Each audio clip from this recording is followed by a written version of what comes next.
The year is 1941. Europe is drowning in war. Nazi Germany controls the continent. Japan's empire stretches across Asia. And the United States, it's isolationist, refusing to join the fight.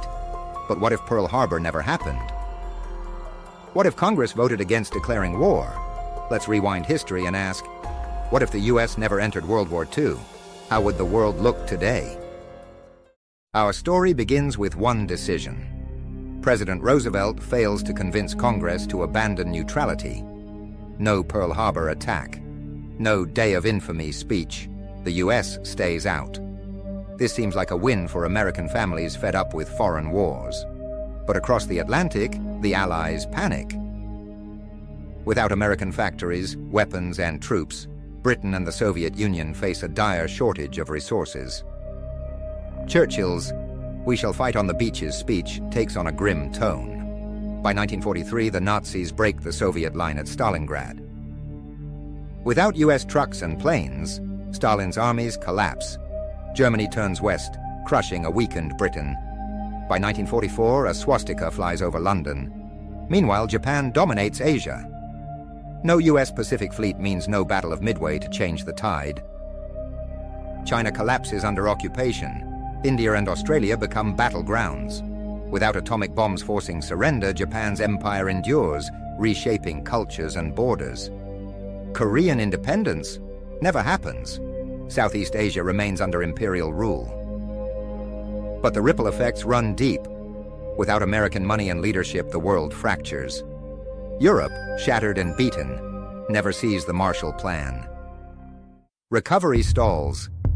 Communism fills the void. Imagine a Soviet Union controlling all of Germany, not just the East. France and Italy elect communist governments. The Cold War isn't a standoff. It's a Soviet landslide. And what about America? Isolationism becomes its downfall. Without wartime innovation, the 1950s tech boom never happens. No NASA, no Silicon Valley. The US economy stagnates, still recovering from the Great Depression. Meanwhile, the United Nations is just a dream.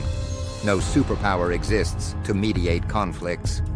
Regional wars erupt unchecked. The Middle East becomes a free-for-all.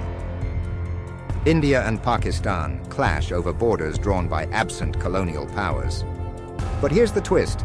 Without WWII, do we avoid the Holocaust? No. Hitler's genocide accelerates with no Allied invasion to halt it.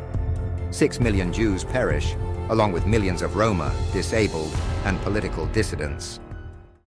The world's moral failure is even more horrifying. Now flip the lens.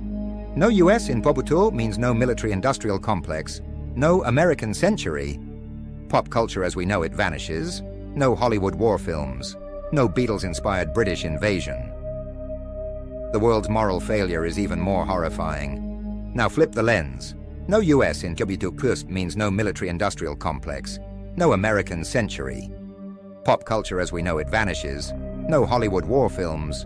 No Beatles-inspired British invasion. Even the internet, born from Cold War defense projects, might not exist.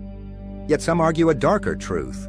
The war needed American intervention to prevent global tyranny. Without it, fascism becomes the norm. Democracy fades. Human rights. A radical idea crushed under boots. But let's play devil's advocate. Could peace have blossomed without US involvement? Unlikely. Hitler's ambitions were limitless. Japan's hunger for empire insatiable. The war drags on for a decade, killing millions more. A negotiated peace? Only through surrender. So what's the verdict? The US entry into WWII wasn't just a turning point. It was the linchpin holding the modern world together. Its absence creates a domino effect of authoritarianism, collapse, and cultural stagnation. The American superpower wasn't perfect, but its role in dismantling fascism shaped the freedoms we take for granted today. Of course, history is a web of what-ifs. Maybe a longer war sparks earlier space exploration. Maybe a united Soviet Eurasia accelerates renewable energy. Or maybe we're just lucky things happened as they did. What do you think? Could the world have recovered from a Nazi victory? Or would we be living in dystopia? This is Bytes of Goats, where we don't just talk about history, we learn from it. See you in the next one.